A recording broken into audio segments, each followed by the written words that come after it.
Hello everyone, क्या हाल चाल आप लोगों के? सब बढ़िया। तो भाई साहब लोग, आप लोगों की इंतजार की घड़ी खत्म हुई। इस चीज का आप लोग इंतजार कर रहे थे और मुझे बहुत बार बार बोल रहे थे कि अकाउंटिंग स्टैंडर्ड का थोड़ा सा कहानी बता दो। तो ना, पहला, आप लोगों के ऐप में ऑलरेडी मेरा वीडियो जो एएस का है वो ऑलरेडी डाल दिया गया है। बट मैं बोलूंगा उसको देखना है देखो, नहीं देखना है मत देखो। बट प्रेजेंट अभी जो मैं कराने वाला हूँ, आज से जो मैं स्टार्ट कर रहा हूँ, मैं प्रॉपर आप लोग को सारे एएस को पढ़ाने वाला हूँ। एंड एज यू नो, ये जो एएस है ना, ये आप लोग के एग्जाम के लिए बहुत अच्छा इंपॉर्टेंट रोल प्ले करता है। तो इसलिए तो भाई देखो ना, इसमें जो मार्क्स आपके रहता है कितना मार्क का? भाई 20 मार्क का पूरा पूरा वेटेज रखता है। तो 20 मार्क के लिए अप्रोक्सीमेट आपको 5 टॉपिक पढ़ना है। दैट इज, देखो ना, अगर मैं टॉपिक वाइज ही बात करूँ तो आपका 4 मार्क का ईच टॉपिक बनता है। इसको छोड़ने का कोई भी सवाल पैदा नहीं होता। इस एस को मैं बोलता हूँ ना, आप पूरा एकदम चार्ट जाना। और मैं बता रहा हूँ कि एस एक ऐसा आपका सिलेबस का पार्ट है जिसमें आप 20 में 20 आराम से स्कोर कर सकते हो, बशर्ते अगर आपने पूरा जैसे जैसे मैं करा रहा हूँ अगर आपने फॉलो किया तो।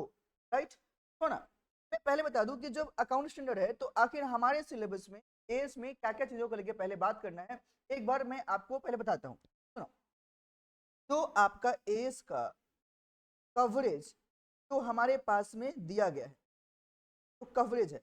ये सब कवरेज में क्या क्या है तो सुनो, सबसे पहला बात किया है तो ये सब इंट्रोडक्शन, इंट्रोडक्शन को लेकर सबसे पहले बात किया गया है कि भाई साहब इंट्रोडक्शन टू अकाउंटिंग स्टैंडर्ड पूरा पूरा लिख लो। भाई साहब एस का इंट्रोडक्शन ऐसे समझो ना, एस आखिर जन्म कैसे, एस को लाने के टाइम पे क्या क्या चीजों को ध्यान में रखा गया, कौन कौन सी चीजें मर्ज ऑलरेडी हो, और जब एस को लेके बात करते हैं तो क्या क्या चीजें हैं जिसको लेके ये बात करता है, सबको लेके ये बात करेगा। दूसरा अगर मैं बात करूं जो मोस्ट इंपॉर्टेंट टॉपिक में आता है, दैट इज अकाउंटिंग स्टैंडर्ड 1, जो आपको लेके बात करना है। अगर बात करें तो अकाउंटिंग स्टैंडर्ड 10 जो कि आप लोग का पीपी है। As 1 disclosure of accounting policy है। एएस 10 आपका पीपी है। टॉपिक नंबर 4 जो हम लोग को लेके बात करना है, दैट इज एएस 11, इसका अकाउंटिंग पढ़ाया था आप लोग को जब मैंने ब्रांच अकाउंटिंग पढ़ाया था। क्या था क्या? ब्रांच अकाउंटिंग कराने के टाइम पे मैंने आप लोगों को कुछ इंपॉर्टेंट टॉपिक्स प्रॉपर्ली लेकर बात किए थे, जिसमें हम लोगों ने फॉरेन ब्रांच वाला कहानी किया। राइट। तो फॉरेन ब्रांच में हम लोगों ने बात किया था कि जब भी कोई आप करेंसी को जब कन्वर्ट करते थे तो वहां पे जो आप एक्सचेंज रेट लोगे एज पर एस 11 लेना पड़ेगा। तो ये हम लोग बताया था, बट डिटेल में एस 11 को हम लोग यहाँ भी लेके बात करेंगे। इतना नहीं, टॉपिक नंबर जो 5 हम लोग यहाँ पे लेके बात करेंगे, दैट विल बी एएस 12। बोलो कौन सा? एएस 12, जो की बात करता है आपके गवर्नमेंट ग्रांट्स को लेकर। कौन सा? गवर्नमेंट ग्रांट्स को लेकर। अगर गवर्नमेंट ने अगर मुझे कुछ ग्रांट या सब्सिडी है तो उसका ट्रीटमेंट कैसे करेंगे, उस चीज को लेकर हम लोग यहाँ पे बात करेंगे। आगे जो बात करता है topic number 6, that is as 6। तो कितना है? एएस 6 ये बात करता है आपका बोरोइंग्स को लेकर, ठीक है ना? ये बात करता है कौन सा? बोरोइंग्स को लेकर। एंड एट लास्ट आपके पास में एक और एएस है, दैट इज एएस 22। कौन सा? एएस 22। हाँ, ये बस इतनी बात है, इतना सही सिलेबस है जो हम लोग को एएस में लेकर बात कर। राइट। और मैं आपको बता दूं कि मैं हर एएस को एक एक वीडियो में कंप्लीट करूँ। अगर नॉर्मली आपके पास ये 7 टॉपिक दिख रहा है ना, तो मेरा टोटल में आप लोगों के पास में 7 क्लासेस आएगा, 7 वीडियोज आएंगे, और 7 वीडियोज में हम लोग इसको पूरा कंप्लीट कर लेंगे। आज का जो मैं रहेगा टारगेट, आज का क्लास शायद थोड़ा सा आपका छोटा भी रहेगा, क्योंकि मैं सिर्फ और सिर्फ आज एक क्लास में जो आपका इंट्रोडक्शन है एएस का, मैं इसको लेकर बात करूंगा। ठीक है। एक बात और, जब मैं अपना क्लास करा रहा हूं तो मैं आपको पहले बता दूं कि जो मैं क्या क्या यूज करने वाला हूं। पहला, मेरा नोट्स आप लोग को मिलेगा, मैं उसको भी यूज करूंगा। बट सबसे पहले मेरा टारगेट ये रहेगा कि मैं आप लोग को अपना इंस्टीट्यूट का जो मैट है ना, उससे पहले पढ़ा दूं। देखो भाई साहब, मेरा मानना है इंस्टीट्यूट अगर प्रॉपर्ली बुक्स दिया है तो ऐसे वो पगला नहीं है। उसमें जितने भी क्वेश्चंस दिए गए हैं, जितनी बातें लिखी गई, हम लोग वहां से ही पहले करेंगे, और वहां से करने के बाद में मैं आप लोग को रिवीजन के लिए अलग से मैं अपना नोट्स आपको दे दूंगा, जो आपको ज्यादा हेल्प करेगा। बात समझ गए? राइट। तो मैं पहले आज का जो क्लास रहेगा पूरा पूरा वो हमारा रहेगा कहाँ से? मैट से। And I would suggest, request, ये जो वीडियो आने वाला है और आज का भी है, लास्ट तक देखना, अपने दोस्त साथी पकड़ कर। ठीक है। आई होप ये आपका एस में कवरेज बात समझ गए। आइए तो हम लोग अपना आज का कार्यक्रम को लेकर बात करना शुरू करते हैं। पहले जो मैंने बात किया, आज हम लोग जो लेके बात करेंगे वो लोग कौन सा? भैया बात करेंगे हम लोग इंट्रोडक्शन को लेकर, है ना? इंट्रोडक्शन।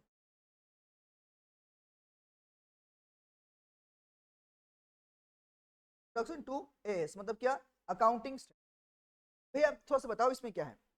पहले बात, अकाउंटिंग स्टैंडर्ड होता क्या है और ये हमारे लिए इतना इंपॉर्टेंट क्यों है, तो समझो। पहले अगर बात करना है तो अकाउंटिंग स्टैंडर्ड्स जो है ना, ये आपका set of principles and policy है जो बताता है कि जब भी कोई अकाउंटेंट अकाउंटिंग करेगा तो ये सारे सेट ऑफ प्रिंसिपल्स को, रूल्स को फॉलो करेगा। क्या फॉलो क्यों करना है, ताकि जो आप अकाउंटिंग कर रहे हो उस अकाउंटिंग में प्रॉपर्ली यूनिफॉर्मिटी को मेंटेन किया जा सके। अब आता है भाई यूनिफॉर्मिटी का मतलब क्या होता है, इक्वलिटी। तुम थोड़ा समझो, जब मैं अकाउंटिंग करता हूँ, आप अकाउंटिंग करते हो, तो सोचो ना, जो मैं डेबिट करता हूँ वो डेबिट आप भी करते हो। ऐसे क्यों करते हो, तो आज भाई साहब ये सेट ऑफ प्रिंसिपल्स रूल्स बताए गए हैं कि जब भी कोई रूल बता दे कि हाँ जी ये करने के लिए यही आपको करना है, राइट, तो चाहे मैं कहूँ चाहे आपको, सबका सेम रहेगा। बट अगर वो आपका सेट ऑफ प्रिंसिपल्स और रूल्स नहीं रहेगा, तब तो जिसको जो मन में आएगा जैसे करना हुआ करेगा। तो क्या अकाउंटिंग को कंपेयर कर पाएंगे क्या, ऐसा नहीं। आपने अलग तरीके से किया, मैंने अलग तरीके से किया, मेरा मेरा आउटकम कुछ अलग है, आपका आउटकम कुछ अलग है। तो इस कारण से बोला कि सुनो सुनो सुनो, सबका सबका सबका जो चीजें हैं वो सेम रहे, यूनिफॉर्म रहे।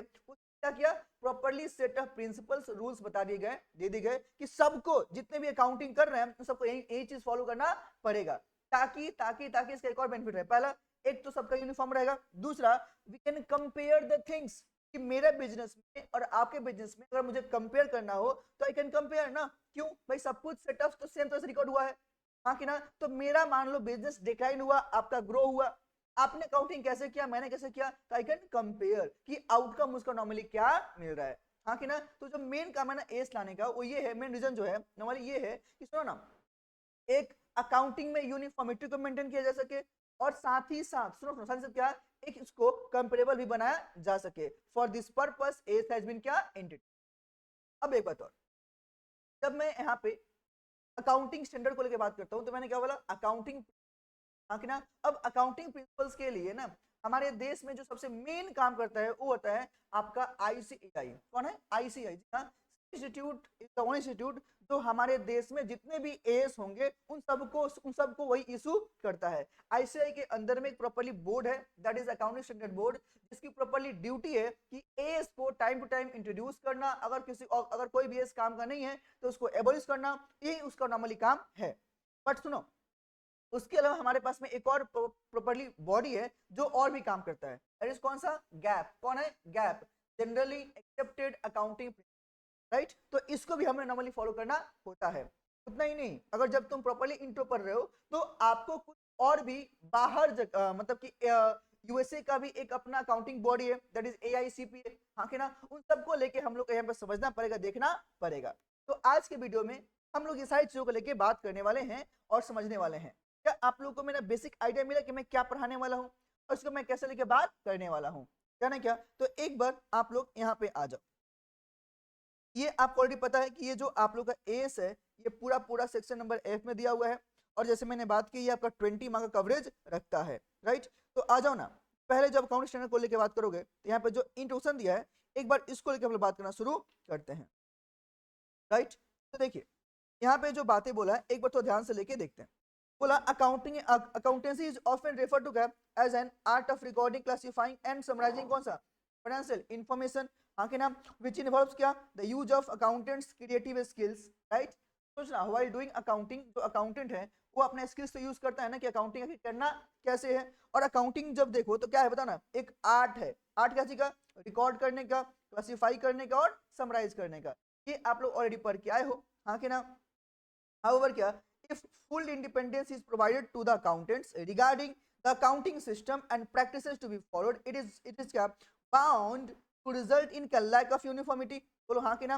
मतलब क्या, अगर फुल्ली इंडिपेंडेंस अकाउंटेंट को दे दें तब तो वो अपना आर्टिस्टिक काम दिखाने के चक्कर में वो अपने मन से कुछ भी कैसे भी रिकॉर्ड करेगा। अरे समझ रहे हो क्या, तो बोला सुनो भाई साहब तुम आर्टिस्टिक वर्क दिखाओ, लेकिन ऐसा ना दिखाओ कि तुम पूरा रूल को ही बदल दो, हाँ कि ना। तो रूल और प्रिंसिपल को तुम ना चेंज करो, या पूरे अकाउंटिंग सिस्टम में यूनिफॉर्मिटी मेंटेन रहे, उसके लिए एस इंट्रोड्यूस किया गया है, हाँ कि ना। तो बोला ना कि भाई साहब it is bound to result in lack of uniformity, हाँ कि ना। तो भाई साहब यूनिफॉर्मिटी प्रॉपर्ली मेंटेन रहे, इसमें लैक नहीं हो, इसके लिए भी एस को लाना जरूरी होता है। क्या बोला, एंड इन सम केसेस क्या, may end up in manipulation of accounts, हाँ के ना, क्या पता तुम अपने अकॉर्डिंग डिस्क्लोजर दे दे कि अकाउंटिंग को मैनिपुलेट कर दो। अरे बोलो हाँ कि ना। तो हर चीज का डिस्क्लोजर देने से आप गलत को सही थोड़ी बनाओगे। बोलो कि हाँ सुनना, हम अकाउंटिंग गलत किए हैं और लिख देंगे अकाउंटिंग गलत किए हैं। अरे भाई वो करना ही नहीं था आपको। बोलो हाँ कि ना। तो इसके जब हम लोग प्रॉपर्ली AS1 बात करेंगे तो इसमें आपको और डिस्क्लोजर मिलेगा और बातें आपको जानने को भी मिलेगी। आगे देखो, there arises a need for an accounting framework. हाँ कि ना। तो भाई साहब ये यूनिफॉर्मिटी का लैक नहीं, इसलिए अकाउंटिंग फ्रेमवर्क की दरकार पड़ी। On the base of which क्या the financial transaction should be recorded in the books of accounts and ultimately make the क्या रिजल्टिंग फाइनेंशियल स्टेटमेंट्स कंपेरेबल। हाँ कि ना। जब मैंने बात किया ना कि देखो इनका जो मेन काम है, बोलो क्या, कि पहले प्रॉपर्ली अकाउंटिंग रिकॉर्ड्स को साथ में मेंटेन किया और मेंटेन करने के बाद में उस चीज को प्रॉपर्ली कंपेरेबल बनाना होगा ताकि कोई भी कंपेयर उसके में कर पाए, right. The need led to the क्या framing the generally accepted accounting principles, that is क्या, गैप। हाँ कि ना। तो मे बी इंस्टीट्यूट अगर चाहे तो आप लोग के साथ में गेम करने के लिए, खेलने के लिए, लेकिन आज की भाई साहब काम करो, गैप के ऊपर में शॉर्ट नोट लिखो, राइट ना प्रॉपरली। आंसर है हाँ जी। वही गैप का काम क्या है प्रॉपरली यहाँ पे लेके बात किया। तो देखो क्या बोला, the main objective of the accounting is to provide क्या, फाइनेंशियल इंफॉर्मेशन टू द कौन सा, स्टेक होल्डर्स। ये तो आपको पता है ना, जब मैंने आप लोगों को अकाउंटिंग का बेसिक क्लास ला रहा था तो मैंने बोला भी था, बोलो क्या, accounting the language of business. अरे याद है क्या। और बिजनेस का लैंग्वेज इसलिए है क्योंकि बिजनेस में जितने भी ट्रांजैक्शन इवेंट्स हो रहे हैं सारी चीजों को टेक्निकली एट लास्ट डिस्क्लोज करना है, कम्युनिकेट करना है, किसको, stakeholders of the business. अरे हाँ कि ना। तो वही चीज यहाँ भी बोलना चाह रहे हैं कि भाई साहब जो मेन ऑब्जेक्टिव अकाउंटिंग है, बोलो क्या है, कि भाई साहब जो जो फाइनेंशियल इंफॉर्मेशन है दैट शुड बी क्या, डिस्क्लोज टू द, या फिर बोलना provide info to the users of accounting information. हाँ कि ना। और यूजर्स के अंदर में जो आएंगे बोलो कौन आएंगे, स्टेक होल्डर्स। हाँ कि ना। 10 helping them in taking informed decisions, right. ताकि उसके बेसिस पे जो भी आपके स्टेक होल्डर्स हैं दे कैन टेक क्या डिसीजंस, आगे उनको कैसे एग्जीक्यूट करना है। हाँ कि ना। The financial information is normally क्या communicated via the financial statements which क्या happen to be interface between an organization and its stakeholder. हाँ कि ना। तो सोचो ना, जब मैं फाइनेंशियल इन्फो बोलता हूँ मतलब क्या, फाइनेंशियल स्टेटमेंट जनरली डिस्क्लोज किया जाता है स्टेक होल्डर्स के पास में ताकि वो देख के समझ पाए, है ना। जब मैं बोलता हूँ FS फाइनेंशियल स्टेटमेंट तो उसमें क्या क्या जाएगा भैया, आपका PL, balance sheet, cash flow, notes to accounts. हाँ कि ना। ये सारे उसमें आइटम्स आएंगे और देखने के बाद स्टेक होल्डर समझेगा कि आगे डिसीजन कैसे लेना है। हाँ कि ना। The financial statements are prepared from the क्या international sorry information content the books of accounts which are based on the कौन सा, सर्टेन गैप। हाँ कि ना। तो ये अकाउंटिंग प्रिंसिपल्स हैं जिसको फॉलो किया जाता है, राइट। सिंपल सी बात है। आगे सुनो, in simple terms you can say जो हमारा गैप है इस क्या, collection of commonly followed accounting rules and standards mean for क्या, accounting of transactions and ultimately for their reporting. यानी क्या, तो सोचो ना, ये जो आपका सिंपल टर्म्स में देखें तो गैप का जो मेन काम है बोलो क्या, कॉमनली क्या बोला कि भाई साहब हम लोग अकाउंटिंग रूल्स और स्टैंडर्ड को फॉलो करते हैं किसके ऊपर में, अकाउंटिंग ट्रांजैक्शंस के ऊपर में, ताकि मैं प्रॉपर्ली अल्टीमेट उसको रिपोर्ट कर सकूं, मतलब क्या रिकॉर्ड करके रख सकूं। हाँ कि ना। इट इज एन क्या embodiment of rules and standards that accepted and practice by the accountants. भाई साहब गैप क्या है, प्रिंसिपल्स तो है, और कौन सा प्रिंसिपल्स, वही भी अकाउंटिंग प्रिंसिपल्स जो एवरी अकाउंटेंट फॉलो करेगा। हाँ कि ना। गैप कंटेन्स, ये सूत्र मार्क करना, गैप कंटेन्स और क्या, set of accounting standard principles and procedure that accountant must follow, right। I क्या, these are basic accounting principles and guidelines which provide the framework for more detailed and comprehensive accounting rules, standards and other industry specific accounting practices। हाँ कि ना। तो gap अगर तुम properly बात करते हो तो गैप के लिए जो लेके बात किया तो गैप बोलो क्या है, बोलो ना गैप ना वाली क्या है, तो बोलो भाई सब सुनो ना, क्या बोल रहा है कि आपका सेट ऑफ अकाउंटिंग स्टैंडर्ड्स हैं, रूल्स हैं, राइट। तो अकाउंटिंग करने के लिए आपको बताएगा कि कैसे रूल्स को फॉलो करोगे। उतना ही नहीं, एक बोला कि देखो जनरल इंडस्ट्री जो प्रैक्टिस होता है उसके लिए तो बनाएंगे, लेकिन अगर कोई ऐसा इंडस्ट्री जिसका स्पेसिफिक है तो बोला उसके लिए स्पेसिफिक सेट ऑफ स्टैंडर्ड और प्रिंसिपल बनाया जाएगा। जनरल के लिए अलग, स्पेसिफिक के लिए अलग, हाँ कि ना, जैसे कि नॉर्मल कंपनी है तो और कोई कंपनी है तो सारे एस उसको नॉर्मली फॉलो करने हैं, बट अगर कोई कंपनी बैंकिंग कंपनी है, इंश्योरेंस कंपनी है, इलेक्ट्रिसिटी कंपनी है, तो there what specific branch of companies, बोला कि ना, तो इनके लिए separate set of principles can be made. समझ पा रहे हो क्या, ये चीजें देखने को मिलता है, राइट। तो आई होप आप लोग मेरा जो मेन समझाने का मेरा कार्यक्रम था गैप को लेके, ये आप मेरा बात समझ पाए, राइट।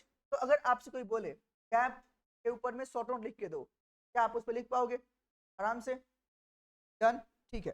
तो जो मेन मैंने मार्क किया ना, जो मैंने मेन मैंने मार्क किया ना, आपका ये जो येलो वाला क्या है, गैप कंटेंट्स, जो मैंने बोला सेट ऑफ क्या, अकाउंटिंग स्टैंडर्ड्स, रूल्स, आप आराम से उसको बना के लिख लेना। डन। अब बात करते हैं एएस। तो देखो मैंने क्या बोला, एएस इशू हमारे देश में कौन करता है, आई हमारा सी इंस्टीट्यूट, हाँ के ना। तो देखो भाई साहब, यहाँ पे जो बात किया बोल रहा है accounting standards are written policy document.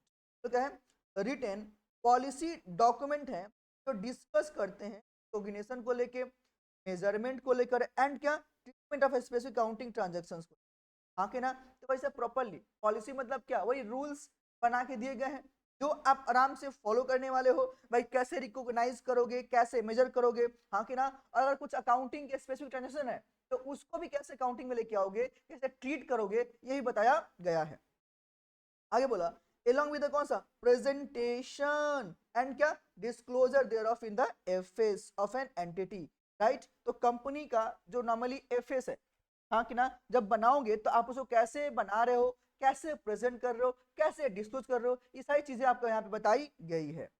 These are usually क्या, issued by special special professional accounting bodies, और भाई क्या, द गवर्नमेंट और द रेगुलेटरी बॉडीज, हाँ कि ना। तो एएस नॉर्मली इशू कौन करता है, तो क्या बोला, specific professional accounting standard bodies, तो हाँ के अकाउंटिंग बॉडीज, और कौन सा, गवर्नमेंट भी इशू करता है, और कौन सा, कोई और रेगुलेटरी बॉडी है तो ये भी इशू नॉर्मली करता है for that particular specific industries, right.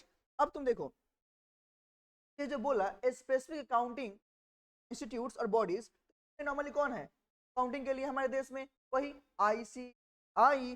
देखो यहाँ पे इन इंडिया जो बात किया, क्या बोला, अकाउंटिंग स्टैंडर्ड्स का are govern by the institute of chartered accountants of India.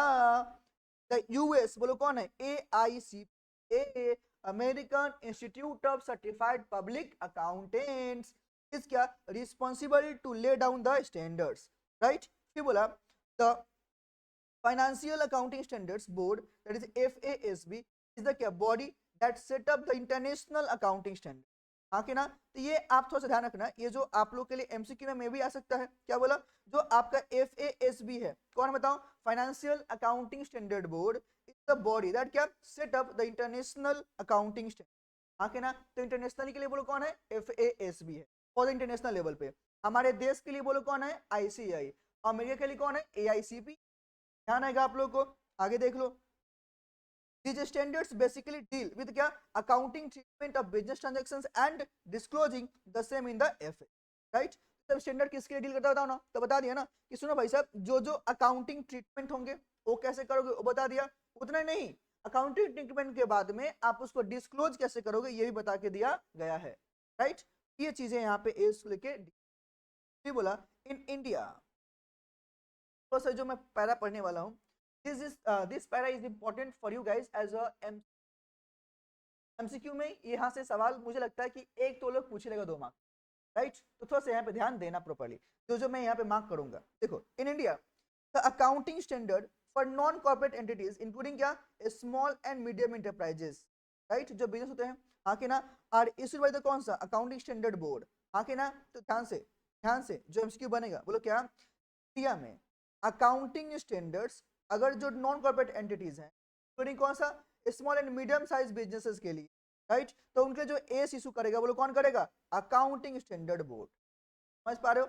फिर बोला जो एस भी है किसका पार्ट है, वही आईसीआई का। फिर बोला to establish uniform standards for operation कौन सा, FS, in accordance with the gap generally क्या, जो मैंने बात किया, फॉर बेटर क्या understanding of the users. However क्या, in the case of corporate entities, ये थोड़ा अलग से, कौन सा, कॉर्पोरेट एंटिटीज के अंदर में जो आपके अकाउंटिंग स्टैंडर्ड है ये नोटिफाई कौन करेगा, एमसीए, कौन सा, एमसीए आर अप्लीकेबल, हाँ कि ना। तो थोड़ा फिर से समझो जो आपके लिए इंपॉर्टेंट है, मैंने क्या बोला, मैंने ये बोला अगर आपका नॉन कॉर्पोरेट एंटिटी, तो उस accounting principle set of rules बनाए जाएंगे, जो इशू करेगा, बोलो कौन करेगा? अकाउंटिंग स्टैंडर्ड बोर्ड, जो कि आईसीआई के अंदर में काम करता है। दूसरा, अगर आपका कॉर्पोरेट एंटिटीज है तो उसके लिए बोलो कौन करेगा? नोटिफाइड होगा बाय द एमसी। ध्यान आएगा मेरा, ध्यान आएगा मेरे बात? बोला these standards are mandatory on क्या and from the dates specified either in the कौन सा respective document or as may be notified by the ICAI और MCA। हाँ कि ना? तो ये सब स्टैंडर्ड्स मैंडेटरी अप्लीकेबल रहेंगे सबके लिए। बोलो कहाँ से? जिस दिन से इन्होंने नोटिफाई कर दिया है, अब वो चाहे ICAI ने किया हो चाहे आपका MCA ने किया हो। तो ध्यान रखना, नॉन कॉर्पोरेट एंटिटीज के लिए कौन है बताओ? ICAI बोर्ड कौन है? ASB। हाँ कि ना? लेकिन कॉर्पोरेट के लिए कॉर्पोरेट के लिए बोलो कौन आपका नोटिफाई करेगा? MCA करेगा। जाने क्या? तो ये आपके मेन बात है जो मुझे समझाना था और बोलना था। आगे देखो, it may be noted that MCA also issues क्या? The accounting standards for companies. हाँ जी, बेस्ड ऑन क्या? Recommendation made by the ICAI, right. तो MCA जो है ये अलग से भी एस इशू कर सकता है। किसके लिए? भाई कंपनीज के लिए। और इसका रिकमेंडेशन कौन देगा? ICAI। According to MCA notifies क्या? Such accounting standards vide companies, जो स्टैंडर्ड्स रूल्स हैं जिसको लोग फॉलो करेगा, उसमें अमेंडमेंट भी लेके आ सकता है टाइम टू टाइम। तो सोचो ना, बोलो क्या? अगर कोई भी कंपनी जो आपका स्मॉल मीडियम साइज में है तो उनके लिए भी अप्लाई हो सकता है। कौन सा? Ind AS। और एक बात और सुनो ध्यान से, क्या स्मॉल एंड मीडियम के लिए इंड AS फॉलो करना है क्या? बोला ना, small and medium size companies के आपको इंड AS फॉलो नहीं करना है। आपको क्या फॉलो करना है? One and only AS he follow करना है। अब इंड AS क्या होता है मैं उसको लेके अलग से बात करूंगा, बस आप एस पे ध्यान दो। समझो कि जो इंड AS है that is not going to follow by the कौन सा? Small and medium size companies. ऐसी कोई भी कंपनी जिसको MCA ने नोटिफाई कर दिया है कि सब कंपनी को फॉलो नहीं करना है। एक मेन बात बोलूं और, तो क्या ऐसी कोई भी कंपनी जो अकाउंटिंग फॉलो करती है तो इंड AS नहीं फॉलो, लेकिन अगर कोई कंपनी इंड AS फॉलो करती है ना तो उसको अकाउंटिंग स्टैंडर्ड फॉलो करना नहीं पड़ेगा। मतलब कि तुम इंड AS और AS में एक ही फॉलो कर सकते हो, दोनों तुमको फॉलो करने की दरकार नहीं। हाँ कि ना? इसमें और भी कहानी है जो हम आगे लेके बात करेंगे। अब यहाँ पे देखो थोड़ा ध्यान से बोल रहा है convergence to Indian accounting standards माने इंड एप्लीकेबिलिटी एंड स्कोप। तो पहले सुनो ना भैया, आपका इंड AS क्या है, क्या है और कौन कौन सी बातें यहाँ पे आएगी। तो सुनो यहाँ पे ध्यान से, बोला कि जो आप फाइनेंशियल अकाउंटिंग करते हो ना और उसका रिपोर्टिंग करते हो, तो प्रॉपर एक प्रोसेस है। कौन सा? हार्मोनाइजिंग के लिए, जो कि अकाउंटिंग स्टैंडर्ड्स इशू करता है। हाँ कि ना? बहुत सारी रेगुलेटरी बॉडी हम लोग ऑलरेडी देख के आए हैं। हाँ कि ना? और सुनना, पूरे वर्ल्ड के अंदर में हर कंट्री का अपना स्टैंडर्ड बना के रखा गया है फॉर द क्या? अकाउंटिंग। हाँ कि ना? जैसे कि हमारे देश में मैंने क्या बोला? ICAI है, अमेरिका में AICPA है, तो बाकी और भी तो कंट्रीज हैं कि नहीं है? आंसर है हाँ जी। क्या उनका अपना अकाउंट स्टैंडर्ड नहीं है क्या? एकदम है।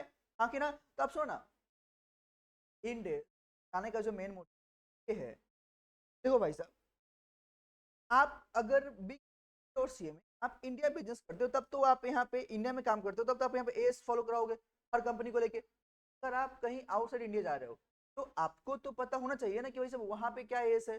तो वही एस वहाँ के समझने के लिए आपको इन डेज जानना होता है। हाँ कि ना? कि अगर आपने ये पूरा पढ़ के जा रहे हो, मतलब क्या ये अजम्पशन है कि आपको इंड एस भी आता है, और जब आता मतलब क्या कि किसी भी कंट्री का तुम एस का रूल्स को संभाल सकते हो। क्या ना? क्या तो ये इसका नॉर्मली मेन मोटिव यहाँ पे देखते हो। बोला it refers to the goal of क्या? Establishing a single set of high quality accounting standards. ध्यान रखना, राइट। एंड क्या? That will be used international, right. एक सेट ऑफ रूल्स बना दो जो ऑल ओवर वर्ल्ड में हर जगह यूज किया जाएगा। And in particular the effort to reduce कौन सा? Differences between the local generally accounting practice and क्या? International financial reporting frame standards. हाँ कि ना? तो इसका जो मेन कहानी है, बोलो क्या? कि अगर कोई भी डिफरेंसेस क्रिएट होते हैं, बोलो कौन सा? गैप और IFRS के अंदर में, तो उसको भी आप रिड्यूस कर सको, खत्म कर सको। हाँ कि ना? तो जना हर कंट्री का अपना अकाउंटिंग प्रिंसिपल्स होगा, रूल्स होगा, जो नॉर्मली फॉलो कर रहा है, साथ में उसको नॉर्मली AS फॉलो करना है। तो बोल दिया सुनो क्या, आप एक काम करो ना, जो डिफरेंस आ रहा है वो डिफरेंस क्या आ रहा है उसको रिड्यूस करने के लिए IFRS के थ्रू इंडेक्स लाना पड़ा। ठीक है, तो बोला IFRS क्या? सेट ऑफ कौन सा? Accounting standards develop by the कौन सा? International accounting standard board IASB, हाँ के ना। तो IFRS जो नॉर्मली है ये बोलो क्या है, अकाउंटिंग स्टैंडर्ड ही है। जो डेवलप किसने किया बताओ ना, मैं डेवलप किया है, आंसर है इंटरनेशनल अकाउंटिंग स्टैंडर्ड बोर्ड ने किया है, IASB ने किया है। जाने क्या फिर बोला, these are the global standards for the क्या preparation of public company financial, सी बात है। अब ये इसका जो ऑब्जेक्टिव क्या है भैया कन्वर्जेंस का, तो बोला the objective of the convergence is to produce a common set of high quality standards to क्या enhance consistency, comparability and efficiency of financial statement, हाँ के ना। तो भाई साहब जो आपका सोचो ना, जो आपका इन केस कन्वर्ट करने का लाने का जो मेन मोटिव बोलो क्या है कि भाई साहब ने बोल दिया कि common set of high quality as लेके आओ ताकि पूरे वर्ल्ड में इसको फॉलो भी किया जाए। साथ ही साथ सुनना ये लोग इनहेंस क्या करेगा, तो बोले इनहेंस करेगा कौन सा, कंसिस्टेंसी को लेकर, कंपेरेबिलिटी को लेकर और एफिशिएंसी ऑफ द एफएस को लेकर काम कर। अब बोला यहाँ पे दो एस्पेक्ट है, कौन सा, कंसेप्ट ऑफ कन्वर्जेंस का है, दो एस्पेक्ट है जो यहाँ पे लेके बात करता है। पहला बोलो कौन सा, इंटरनेशनल लेवल कन्वर्जेंस, हाँ जी। दूसरा नेशनल लेवल कन्वर्जेंस, ये दोनों को लेकर यहाँ पे बात किया जाता है। ये क्या क्या है, तो पहला बोला it is the process within which क्या the international accounting standard board ISB and क्या national standard setters NSS convert क्या their respective accounting standard into one global set of accounting regulation, हाँ कि ना। तो सुनो ना क्या बोला, एक इंटरनेशनली अकाउंटिंग स्टैंडर्ड जो बोर्ड है वो, साथ में जो नेशनल हर देश का अपना है राइट, उन सबको साथ में कन्वर्ट करके उसके रेस्पेक्ट में तो एड ऑन किया जाएगा, सबको मर्ज किया जाएगा, किसके लिए भाई साहब, one global set of accounting regulation के लिए। This concept of a single global comprehensive set of accounting standard is a conceptual ideal, हाँ कि ना, ताकि हर जगह अपना काम हो सके, हाँ कि ना। इट वुड हेल्प क्या to ensure the comparability of FS, और क्या it would allow companies to enjoy a lower cost of capital as result of their financial statement being of more readily comprehended and understood, हाँ कि ना। तो ये जो main कहानी है बोलो क्या, मैं पहले अगर इंडियन कंपनी हूँ ठीक है, तो बाकी मैं इंडियन कंपनी से कंपेयर कर सकता हूँ एएस वाले को, बोलो हाँ कि ना। लेकिन अगर मैं चाहूँ, अगर इंडिया से आ जाए प्रॉपर्ली मैं फॉलो कर रहा हूँ, तो वर्ल्ड के कई कंपनी के साथ मैं अपने अकाउंटिंग को कंपेयर कर सकता हूँ, हाँ कि ना। उतना ही नहीं सुनना, ताकि ये प्रॉपर्ली सब लोग समझ भी पाए पूरे ऑल ओवर वर्ल्ड में, और कोई भी मेरा एफएस देखे तो समझ पाए, बोलो हाँ कि ना। क्योंकि सोचना अगर आपका यूएसए का यूके का बाकी कंट्री का अगर अगर अगर अकाउंटिंग तो किया गया है by the same set of rules principles accounting standard, हाँ कि ना, और जब मैंने क्या सेम किया है, जब दोनों अगर सेम है तो सब मेरे कंपनी के बारे में बाकी लोग भी तो जो डेटा देख के समझ सकता है ना, और मैं भी वहां के डेटा को लेकर समझ सकता हूं, तो प्रॉपर्ली कंपेरेबिलिटी भी हो सकती है, हाँ कि ना। ये बात किया, ये बोला a single set of accounting standard would also can ensure lower barriers to be free movement of accountants in the business across, हाँ कि ना। तो अब जो आप लोग CACM बनेगा वो आपका ऑल ओवर वर्ल्ड में भी जाकर आराम से काम कर पाएगा, उनके लिए बैरियर नहीं रह जाएगा क्या यार हम तो कुछ और पढ़े और अप्लाई यहाँ पे कुछ और हो रहा है, तो वहां पे तो हम काम नहीं कर पाएंगे ना, बोलो हाँ कि ना। तो जो बैरियर है रूल्स को लेकर ये भी खत्म हो जाएगा, ताकि एक CA और CMA CA जितने भी लोग हैं वो पूरे वर्ल्ड ओवर वर्ल्ड में सेम सेटअप पे काम कर पाएंगे, हाँ कि ना। खास खास करके ये वाले लोग, कौन सा, ये वाले लोग, यानी क्या। अगला जो बात किया बोलो कौन सा, नेशनल लेवल कन्वर्जेंस, ये पहला बोला क्या था इंटरनेशनल, अब कौन सा था, अब ये बोला दिस इन्वॉल्व्स क्या, the adoption of the accounting standards as क्या नेशनल गैप, हाँ कि ना। फॉर एग्जांपल आपका जो CA है इंस्टीट्यूट कन्वर्ज किया अपने एएस को कौन सा IASB के साथ में, तो कौन सा इंटरनेशनल अकाउंटिंग स्टैंडर्ड बोर्ड के साथ में, हाँ कि ना। द टू एस्पेक्ट्स आर क्या क्लियरली इंटरविंड, द IASB का वर्क्स विद कौन सा national standard setting by the body, तो यहाँ पे मर्ज करके दे दिया गया, हाँ कि ना, सिंपल सी बात right.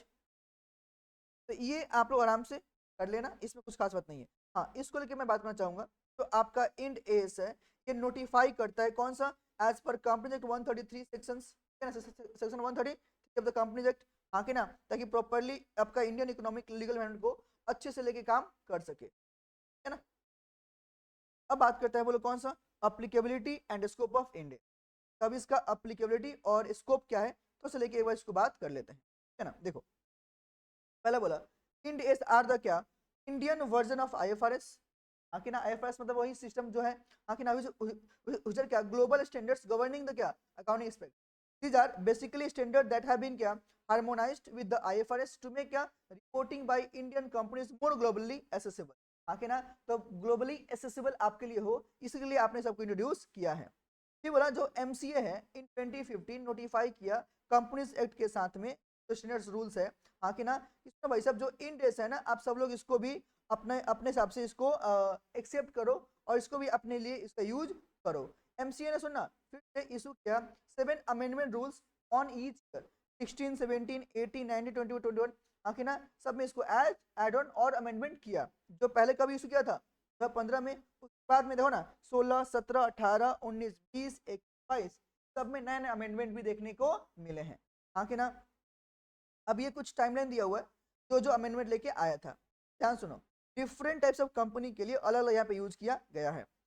For companies other than the banks, NBFC और कॉन्सेशंस कंपनी के लिए फेज 1 में जो जो आपके यहाँ पे बात किया, पहले क्या बोला, बोला कि 1 अप्रैल 2015 एंड ऑनवर्ड्स, तो क्या बोला, application on a voluntary basis for all the कौन सा companies along with the comparatives. हाँ कि ना, तो बोला क्या कि वॉलंटरी मतलब अपने अपने मन से, मतलब क्या, ये जो आ गया है सेट ऑफ रूल्स आप सबको ऑटोमेटिकली फॉलो करना पड़ेगा, इसमें आपको ये पीछे हट नहीं सकते हो।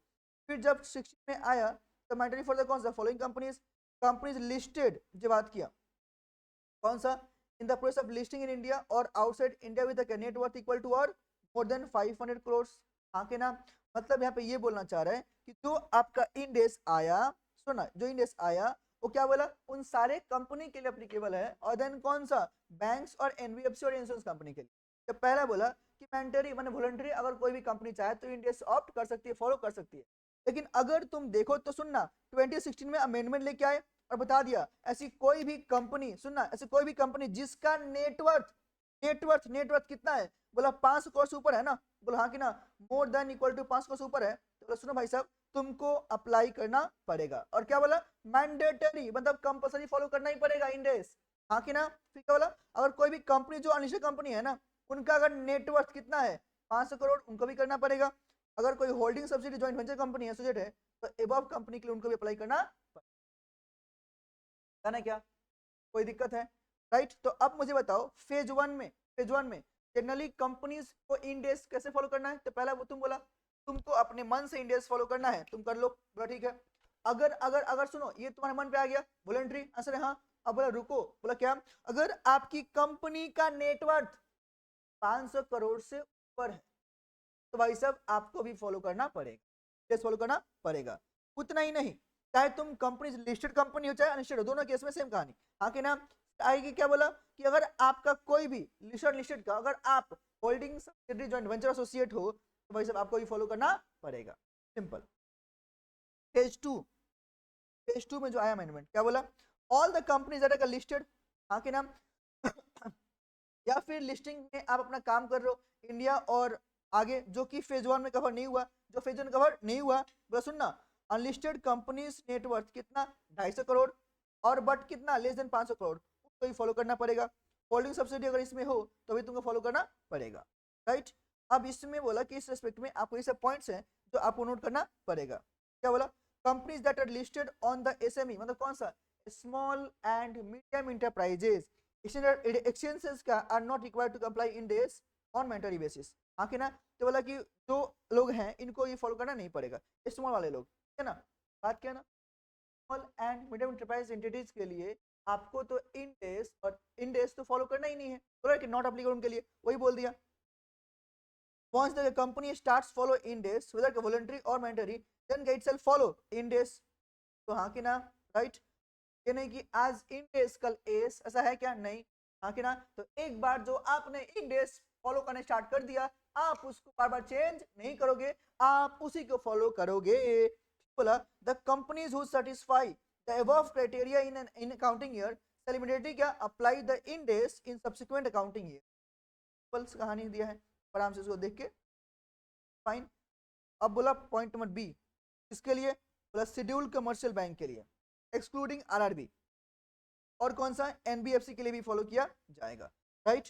तो ऊपर में जो बात की ये तो नॉर्मल कंपनी के लिए बात किया था ना, आंसर हाँ जी, NBFC इंश्योरेंस छूट गया था, यहाँ पे बात कर लिया कि अगर आप एक कंपनी शेड्यूल कमर्शियल बैंक है और कौन सा NBFC है और इंश्योरेंस कंपनी है तो आपके लिए ये फॉलो करना पड़ेगा। तो पहला क्या बोला, फेज 1 में एनबीएफसी कंपनी के लिए क्या बोला, लिस्टेड हो या अनलिस्टेड एनबीएफसी, नेटवर्थ कितना है 500 करोड़। तो हाँ कि ना, होल्डिंग सब्सिडी जॉइंट वेंचर इसमें आ रहे हो ना, एक्सक्लूडिंग ही बोल दिया, कौन सा जो ऑलरेडी कवर है, हाँ कि ना, जो ऑलरेडी कवर है तो उसको तो भाई कवर नहीं करना है ना, हाँ कि ना, तो उनको भी फॉलो करना पड़ेगा। यहाँ पे जो मेन है बोलो क्या, नेटवर्थ कितना 500 करोड़ और मोर, राइट, तो आपको भी इंडेक्स फॉलो करना पड़ेगा। फेज 2 में जो बात किया, एनबीएफसी का नेटवर्थ लेस देन कितना 500 करोड़, 500 से कम, बट जिसका इक्विटी और डेट सिक्योरिटी लिस्टेड है कितने का, प्रोसेस में या लिस्ट होने वाला है, मतलब लिस्टिंग कंपनी आने वाली है, हाँ कि ना। अगला कौन सा, तो उनको भी फॉलो करना पड़ सकता है। तो कितना बोला 500 करोड़ से कम वाले को। फिर बोला अनलिस्टेड एनबीएफसी विथ नेटवर्थ कितना 250 करोड़ और मोर, और लेस देन कितना 500 crore, holding subsidy joint venture above में आएंगे, उनको भी तो कवर ऑलरेडी कवर है, उनको भी फॉलो करना पड़ेगा, सिंपल, राइट। फिर बोला in this respect the following points are to be noted, the Ind AS shall be applied on both stand alone and consolidated, also NBFC कितना, समझ पा रहे हो, कहने से इन एग्रीगेट इन सबको फॉलो करना पड़ेगा, दे कैन नॉट इग्नोर कि हाँ जी हम इंडेक्स फॉलो नहीं करेंगे। तो आपके क्राइटेरिया है, ये सारे क्राइटेरिया जो है ना, ये आपके एमसीक्यू के लिए बहुत ज्यादा इंपॉर्टेंट रहने वाले हैं, ध्यान से माइंड में रखना। उतना ही नहीं, अगर आपकी कंपनी ड्यूल कमर्शियल बैंक है, हाँ कि ना, आरआरबी को छोड़कर, तो उसके लिए क्या बोला भाई, सिंपल, टेस्ट वेयर का required to be implemented by क्या, शेड्यूल कमर्शियल बैंक्स फ्रॉम क्या, तो हम लोग अभी 25 में है, तो फॉलो उसको भी करना पड़ेगा। इंश्योरेंस कंपनीज के लिए तो क्या बोला, इंश्योरेंस कंपनीज का were required to prepare index stand alone और कंसोलिडेटेड, अगर आपका है तो 1890 के बाद में, तो भाई साहब ऑलरेडी आईआरडीए ने भी इसके लिए सर्कुलर इशू कर दिया है, भाई साहब उनको भी फॉलो करना पड़ेगा। तो कहीं से जो मैंडेट करता है इन सब कंपनी को, राइट, जो कि एमसीए ने बता दिया कि भाई सब इशू करना है, पता है ना कि हमारे देश में जो जितने भी कॉर्पोरेट सेक्टर के जितने भी कॉर्पोरेट में बैंक वगैरह है, हाँ कि ना, या फिर जितने भी कंपनियां है, सॉरी कंपनियां हैं, तो उनके लिए ऑटोमेटिकली जो रूल्स इशू करता है वो कौन बनाएगा, एमसी, राइट, तो उसके चीजों को फॉलो करना पड़ेगा, राइट। ये आपका पहला जो पार्ट है जो यहाँ पे देख के बाद, ये आपके इंट्रो वाले पार्ट थे जो मैंने सोचा कि मैं आपको पहले करा दूं। आई नो नालायको, ये तुम लोग ये जो पहला इंट्रो वाला पार्ट है किसी ने नहीं पढ़ा होगा, बट रिक्वेस्ट है कर लेना, यहाँ से आपके कम से कम 2 एमसीक्यू तो रह ही सकते हैं, कभी कभी 3 भी हो सकता है, आके ना।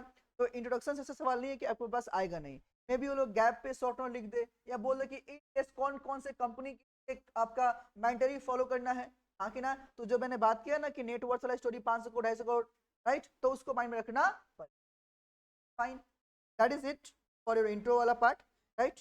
इसको आप लोग अच्छे से एक बार फिर से खुद से रीड कर लो, डाउट रहता है नेक्स्ट क्लास में बात कर लेना, ठीक है, take care and bye bye. एक चीज और, वीडियो को अपने सारे दोस्तों में करना एंड कमेंट पक्का से करना कि आपको ये क्लास में for more videos like share and comment, bye bye.